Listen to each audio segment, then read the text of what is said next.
Gente, o Ministério da Saúde orienta que o parto normal deve ser a primeira opção das gestantes, mas os médicos precisam estar atentos para evitar riscos à saúde do bebê e da mãe. Não foi o que aconteceu com uma cabeleireira, segundo os parentes. Depois de um intenso sofrimento, em uma tentativa de parto normal, ela perdeu o bebê recém-nascido. A família acusa. Balança aí, vamos ver. No quarto, que só fica fechado, era para estar o filho de Marcelo.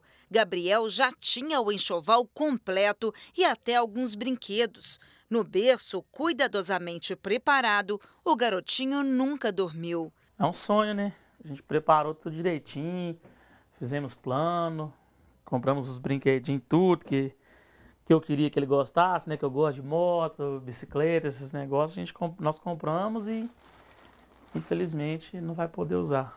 Gabriel viveu apenas 34 minutos. Depois de já uns 20 minutos foi que elas colocaram um oxigênio manual, parece, nele. Ficou fazendo assim e ele não voltava.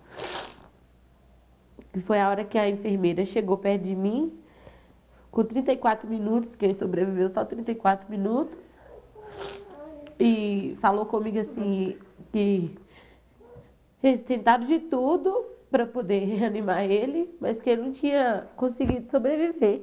As lágrimas são de lembrar a tentativa de parto normal no Hospital Municipal de Contagem.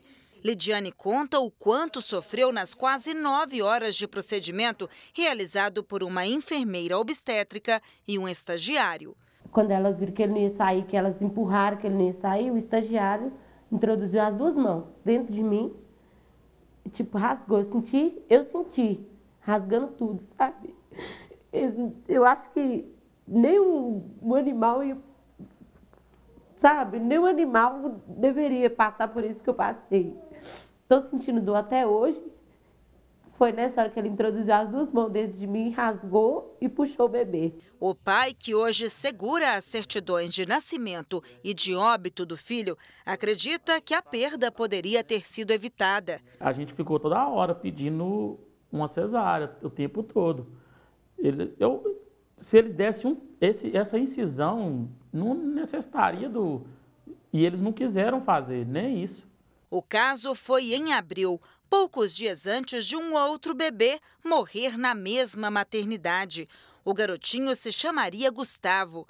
A morte foi confirmada na barriga da mãe após 12 horas de trabalho de parto. Para a família, uma cesariana teria salvado o bebê. Já viu que a menina estava sem líquido, por que não fez o parto? Por que não tentou uma cesárea? Um protocolo do Ministério da Saúde orienta os profissionais a aconselharem as gestantes sobre os benefícios do parto normal e os casos em que a cesariana é necessária, incluindo o risco de uma operação não planejada.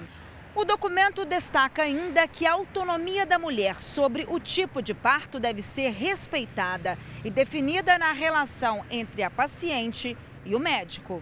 Toda mulher pode tentar um parto vaginal, exceto se ela tiver, durante o pré-natal, identificado alguma alteração da evolução da gravidez que vai impedir esse parto vaginal de acontecer.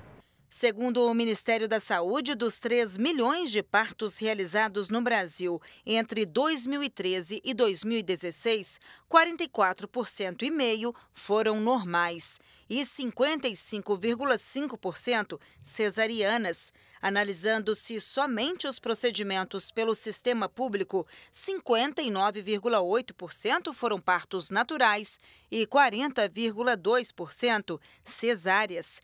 Segundo a Organização Mundial de Saúde, taxas superiores a 10% não contribuem para a redução da mortalidade materna e neonatal.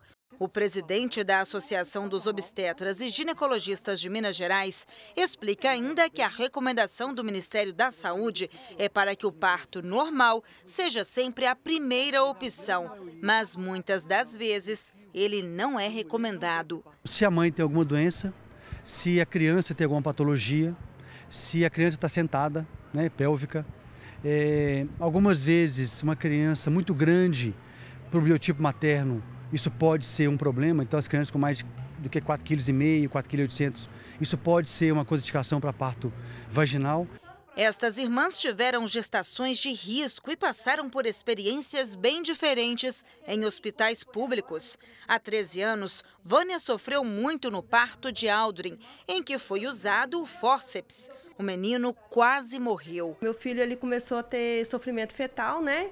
Porque eu já perdi o líquido muito antes do parto, né? O líquido amniótico.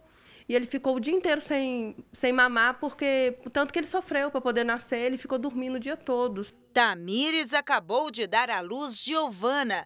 Foram 36 horas de indução, até que a médica decidiu fazer uma cesariana. A médica disse que, como já tinha muito tempo que eu estava na indução e não tinha evoluído nada, não tinha nem 1 centímetro de dilatação, apesar que eu perdi um pouco de líquido, perdi o tampão mucoso, mas não estava evoluindo, não tinha contração, não tinha nada e ela já não podia mais ficar lá, porque o líquido já tinha começado a sair, né?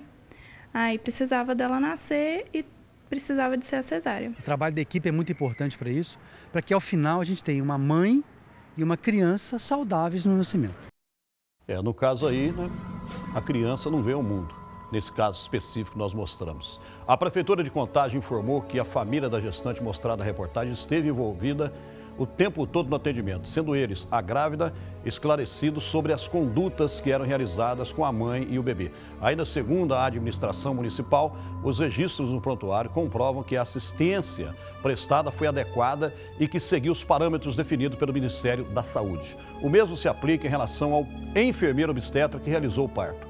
Segundo a Prefeitura de Contagem, a atuação desses profissionais é aprovada pela legislação vigente, tendo o enfermeiro obstetra capacidade técnica e profissional para adotar todos os procedimentos que envolvem o parto de um bebê. A família diz que procurou a polícia e que vai correr atrás aí, né, dos seus direitos, segundo eles, né? Eles acham, acreditam que o direito deles aí não foi respeitado e eles dizem que vão procurar aí a polícia, que já fez um boletim de ocorrência, né? E vão correr atrás aí dos esclarecimentos possíveis. Nós vamos acompanhar o caso e vamos trazer aqui a família do Gabriel aí, né? A gente lamenta, envia as nossas condolências, nossos sentimentos.